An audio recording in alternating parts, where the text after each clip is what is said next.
thank you so much for coming to meet with us today. Absolutely lovely to meet you. What do you think about Ditch the Label? Well, Ditch the Label is new to me, and one of the things, so it's been an education for me recently about Ditch the Label. What I really admire about it is that it has a focus on people being treated equally, people being treated fairly and well, despite the ways that they're different. And that's really what I go around my country talking about, is actually not just the tolerance of difference, but the embrace of difference. People starting to see difference as valuable, and understanding that the ways in which we're different actually make this planet more livable, more enjoyable, and I like that it goes beyond just LGBT issues. Yeah. So you're talking about the work that you do in the US. Do you think there is a bit of a difference between the UK and US in terms of what issues are kind of at the pivot of equality and diversity at the moment? Well, I mean, I think that there are a lot of young people who are taught from a very early age, whether you're born in the UK or the US, that somehow being different is scary. You see parents walking around with children, and if they see someone who's a bit too different, you see them pull them a little bit closer. And that always bothers me, because I'm saying that kid's learning the difference is somehow bad, or there's something to be afraid of with people who are different. We aren't in the same places legally in the United States as the UK. The UK is a bit ahead of us right now in terms of LGBT issues. We're still having debates in the United States right now of whether or not gay and lesbian people should be able to get married, even hold a job, have the right to live in a place they'd like to live. And obviously those issues have been sorted out here in the UK. And so, in a way, we look to England as a country, as a place that sets an example, that we'd like to follow. And I do think it's important that the government, the land in which we live, supports diversity. It's one of the places that young people look to say, hey, what is okay? Who should be respected? If your own government is saying, oh, it's okay to treat people differently, then young people will follow that lead, and that's dangerous. So do you think there's anything that we can learn from each other in terms of the relationship between the UK and the US? I think that for many years now, we've looked to each other, particularly in the gay and lesbian movement. I look at some of the organizations here, and they're named after events that happened in the United States, like Stonewall, which was one of the early uprisings where gay and lesbian people finally fought back against oppression. And nowadays, in the United States, we look to the UK and to see, hey, there's now marriage equality here, and the sky didn't fall. People are being treated equally under the law, and it seems that nothing bad is happening. In fact, there's more joy and stability in families here than there is in some places in the United States now. So what was it that inspired you to become an activist? I mean, I'm a storyteller before anything else. That's what I do. I tell stories. I just happen to tell stories about things that I've had experiences with. I think that's, what most good writers do. They talk about what they know. It just happens to be that I grew up in a really conservative religion in a conservative area in the United States, and I'm also a gay person. So, I write about that. And when you start to look at what's at the core of a civil rights movement, a successful one, it's storytelling. You can go out into the world and you can preach about the science of why you're right. You can preach about legally why you're right, why history says, you're correct, or even the law. And you're not going to change hearts and minds. You're not going to make as much progress as if you just tell your personal stories.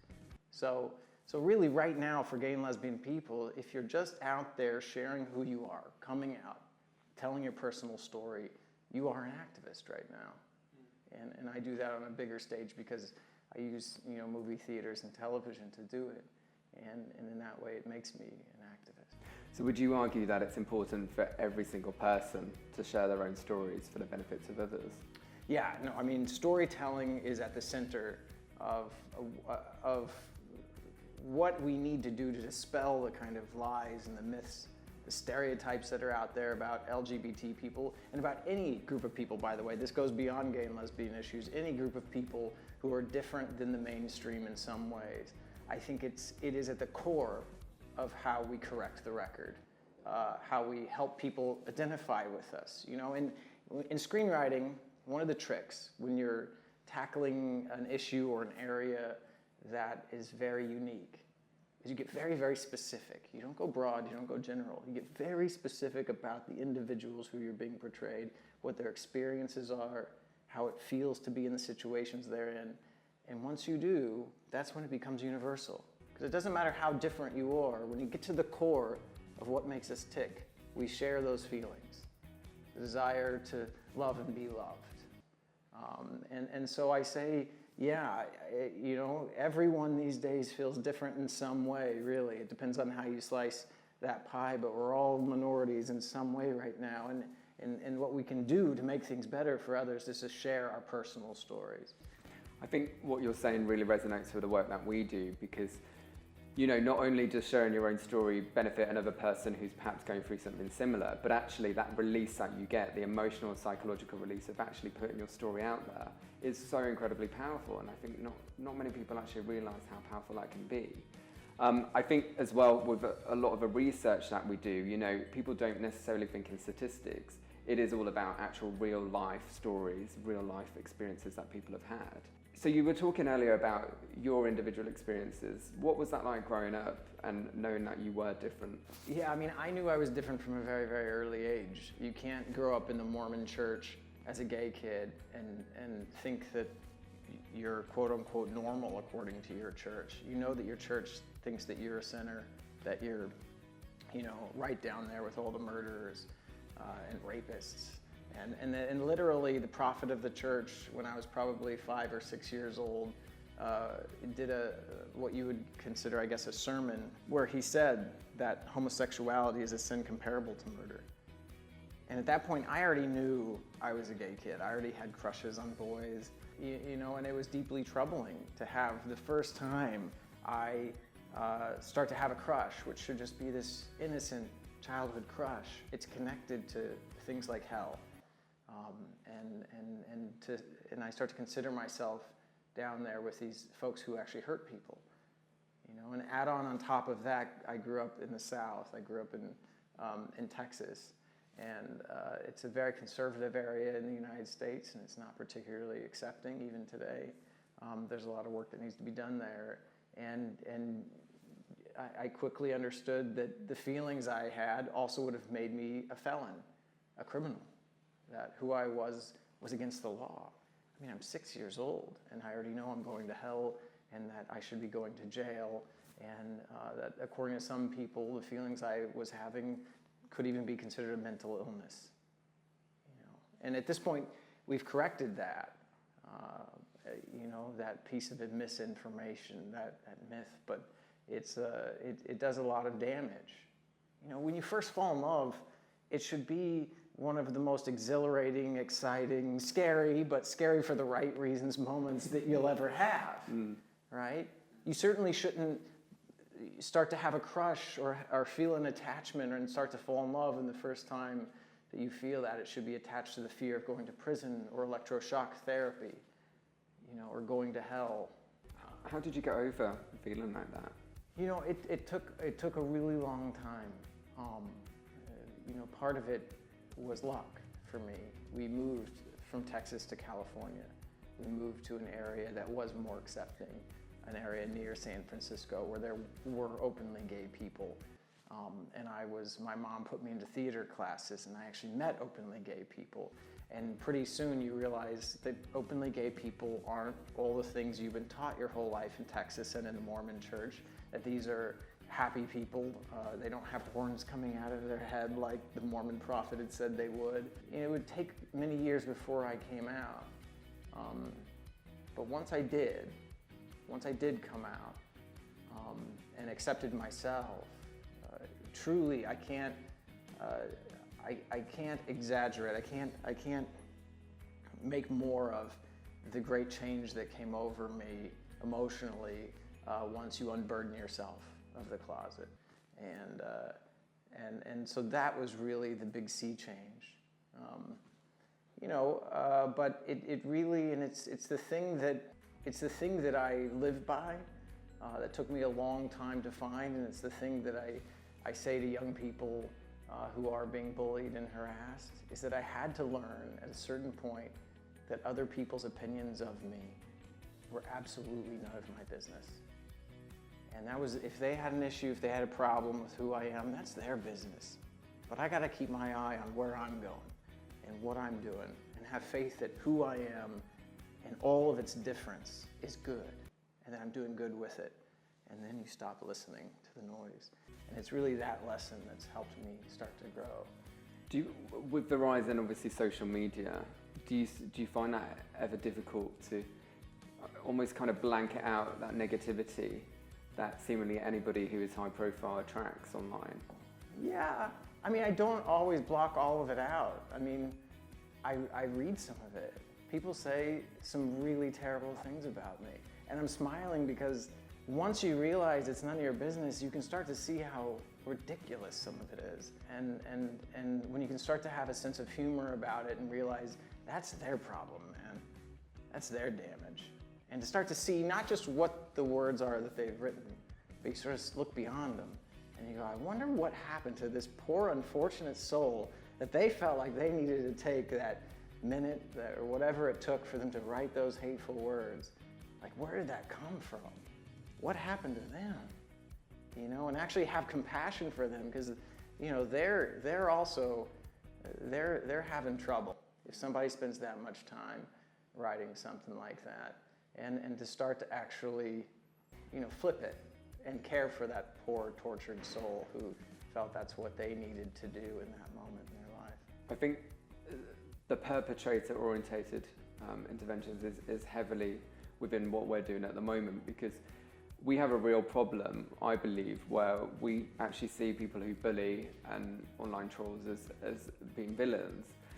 That almost has a really negative impact, because if we villainize something by society, it makes it progressively difficult for those people to stand up and say, look, do you know what? I have a problem, I need help. And we should be helping those people. What do you think? No, I mean, Nelson Mandela, who's a great hero of mine, when he was talking about liberation, and in this case it was about race and people being discriminated against because of their race. And he said, we're not free until we're all free, and that includes the perpetrator, because that perpetrator is a prisoner of their hatred. And there is nothing that cripples a soul more than that kind of hatred. And so I always love that saying, because it has the same solution as helping your own self and your own self-esteem, which is about owning who you are and sharing that story. That person who's sharing their hate online or in the government or whatever it is, they are clearly operating from a lot of misinformation. Someone taught them at some point that people who are different are somehow less than. And I would say in many cases, there's probably something in them that's making them feel like they have to lash out because there's something about them they're afraid is also less than. And what we do is share your stories as a person of diversity. Share who you are, share what your experience is, and oftentimes you can turn not all, but most of these folks around. So what kind of advice would you give to somebody who may be watching this, who is trolling somebody online or is bullying them and just doesn't know what to do? They should cut it out. I mean, first and foremost, it's and seek help themselves. I would ask anybody who is spending their time attacking other people, legislating against other people, to examine for a minute where that started and where that came from and why they're threatened. And I think oftentimes people think, oh, I'm just being funny. And it's funny, I'm gonna get attention from my friends. Nah, sorry, buddy. There is something there that you're feeling. A feeling that perhaps you're inferior in some way, that there's something broken about you, and I want you to get help to fix that, because they're not. I don't believe that any person on this planet, that there's anyone on this planet that doesn't have worth, and those people need help finding that worth, because once they found it, they'd have a purpose, And purpose doesn't allow you the time to go on attacking people. You find your purpose and you'll be set on that track. You know, there is no purpose in hurting other people. So what kind of advice would you give to somebody who is being bullied and is feeling worthless and has low self-esteem and isn't feeling particularly great about themselves? Well, those are a few different kinds of people there, you know. There are people who are being bullied who have a strong sense of self. And, you know, and I like watching how those people react to bullying. And a lot of times they can react first and foremost, you can turn it off. You do not have to let their opinion affect your self-esteem. You know, and you don't need to look at it, you don't need to read it, and you certainly don't need to give it much of your time or much of your you know, emotional self. And so, you know, first and foremost, do that. And I think as you move forward, express yourself boldly. You know, what they're trying to do is shut you down. Don't do that. You know, continue to be who you are. And I frankly, and I don't know what the rules are in this world, I don't even engage with them. I think oftentimes that's a lot of what, particularly online, folks are looking for that sort of attention. Just block them, get rid of them. You've got your purpose on this planet. Pursue it. Don't let anybody distract you. You know, and that's really what they're trying to do. Yeah. So do you, as an adult, do you still feel discriminated against by the church? Oh my goodness, yeah. There's many different churches who say that gay and lesbian people are you know, less than other folks. That say that gay and lesbian people are going to hell just for who we are.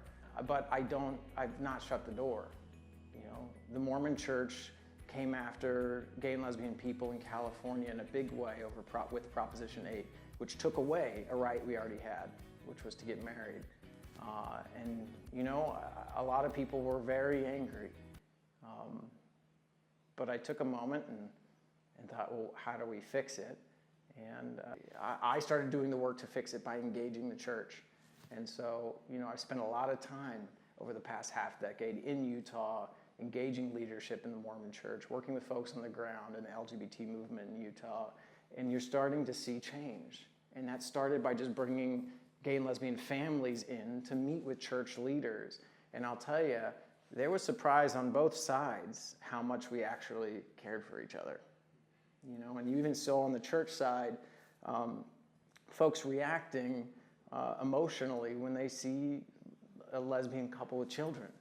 And one of the church leaders even asked me, he said, Brother Black, at some point, do you want to have a family? And I said, absolutely, I want to have a family. You know, I was raised Mormon, I want a big family.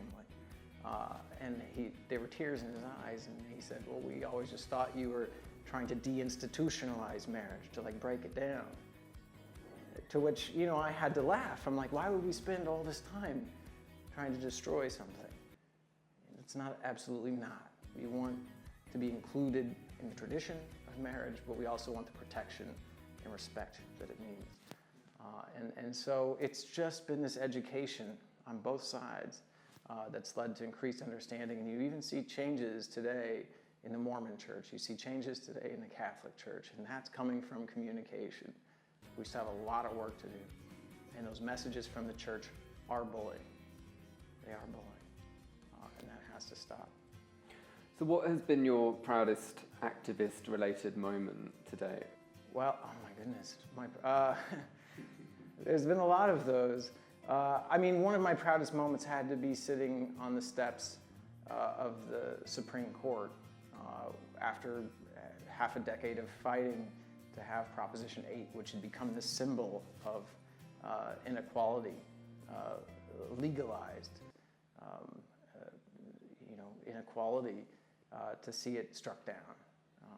You know, I kind of put filmmaking on the back burner for a few years to help wage that fight and bring our plaintiffs' case to the Supreme Court. And so that victory is one of my proudest moments. I'll never forget being able to fly back from the Supreme Court to California and to see our plaintiffs and then hundreds and hundreds of gay and lesbian couples actually getting married. in San Francisco City Hall, where Harvey Milk first successfully ran and was a city supervisor. It was a pretty poetic moment. I can imagine it was really emotional. It was very surreal.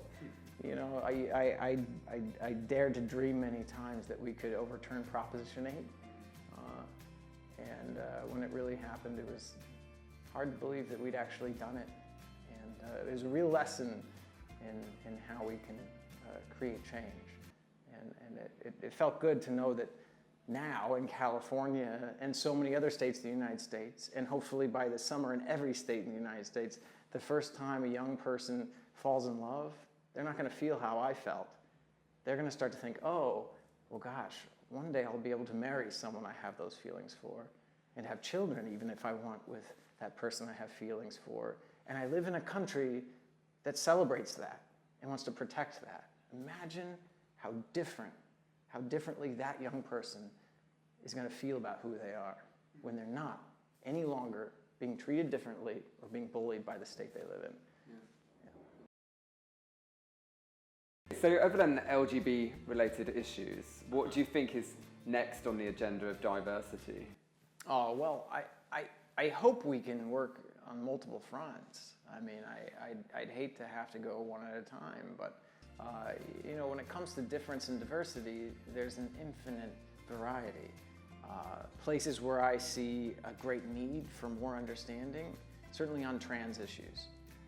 I know we see that in the United States right now. I'm not sure about England, but what's happening is we're starting to see more and more depictions of trans people in the media, which is fantastic. It's sort of like what was happening in the late 80s into the 90s for gay and lesbian folks. More and more young trans folks are coming out, talking about who they are, and because they're inspired by what they see on TV, and they're being attacked for it. They're not finding the support that they need within schools, within their communities, to make sure that they are being respected and protected for who they are. So I think there's a great need for further understanding on trans issues, and I call it a safety net. You know, there was this great call to come out in the 70s for gay and lesbian people, and a lot of young people did, and they faced a lot of persecution for it. Let's make sure that that's not happening to the same extent for trans folks.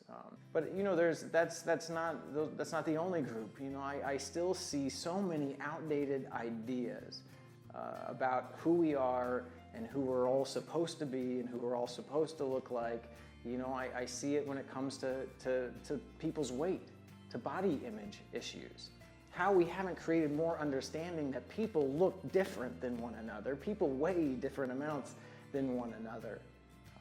You know, I don't know why we can't create better understanding around that and to stop that sort of persecution, because it's wrong.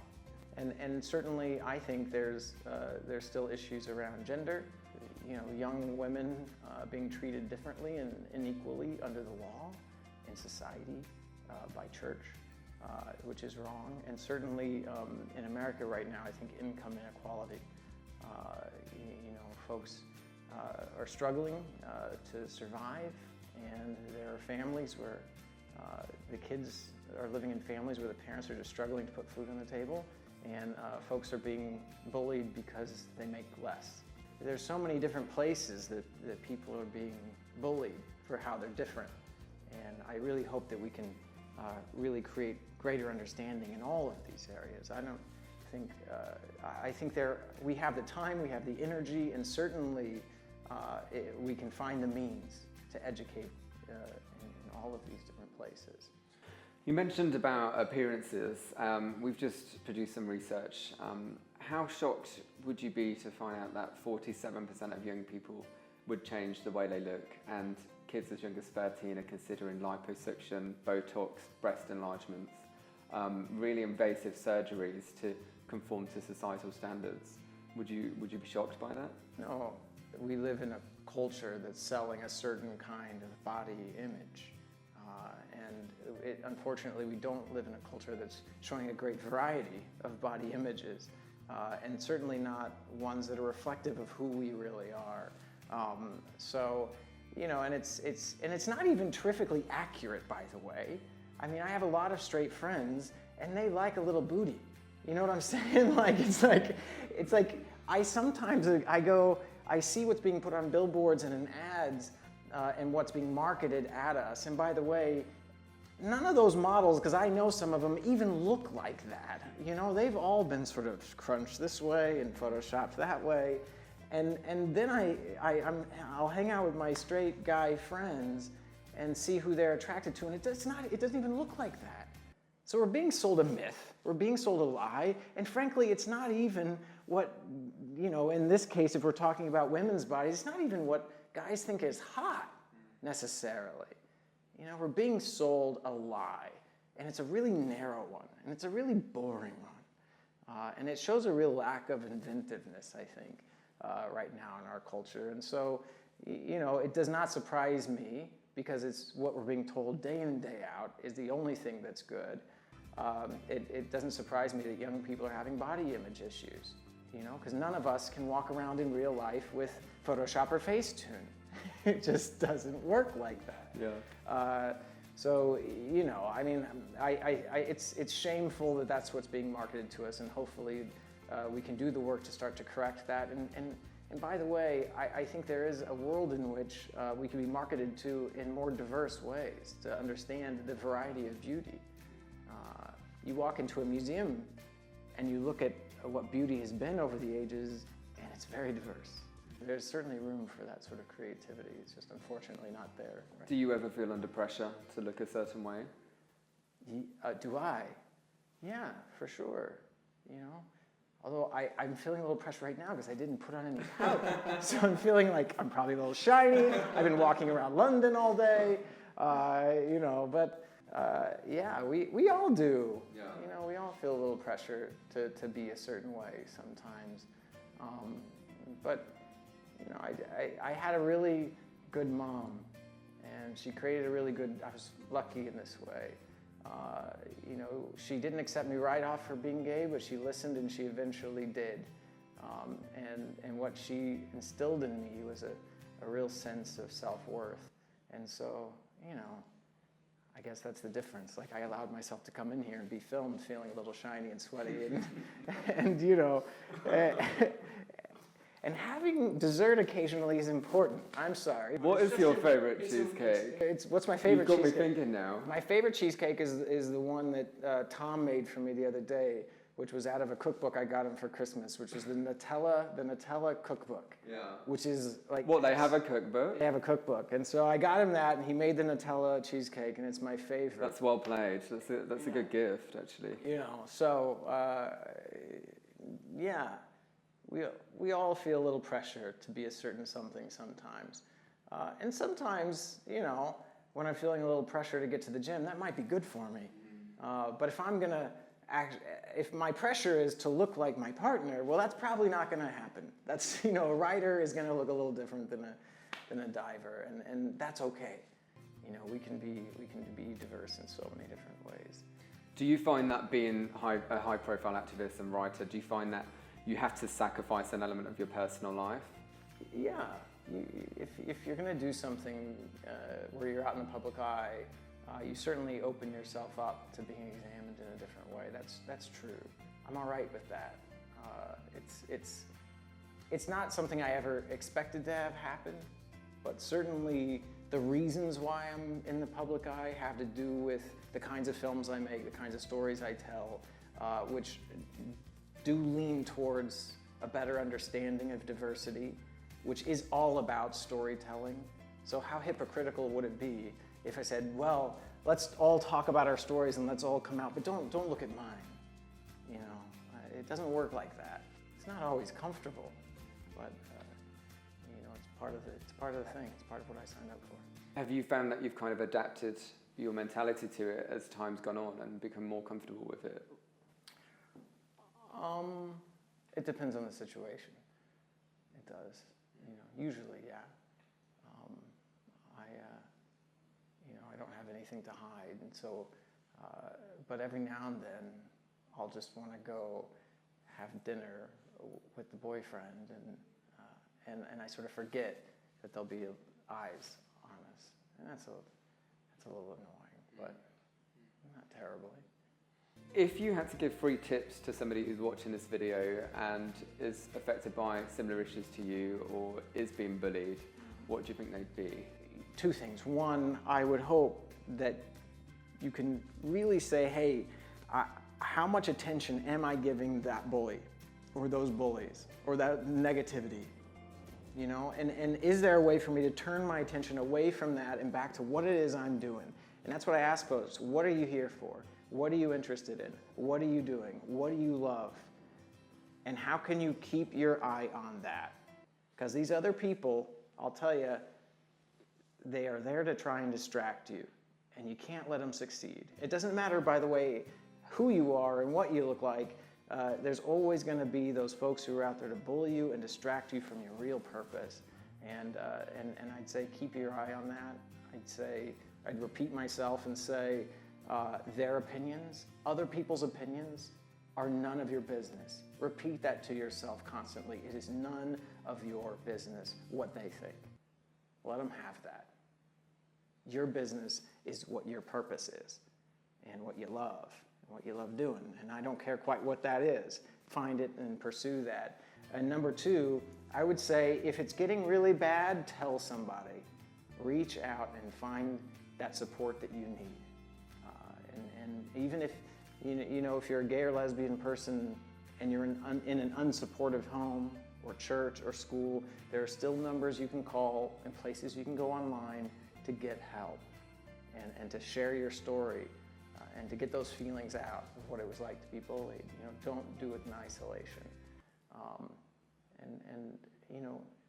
Then I think we can get folks out of, I hope, that despair and depression that can come from being bullied. So when and how did you become a writer? I studied film in college and before, or what do you call it here, university. And before that I was in the theater and I was studying under directors.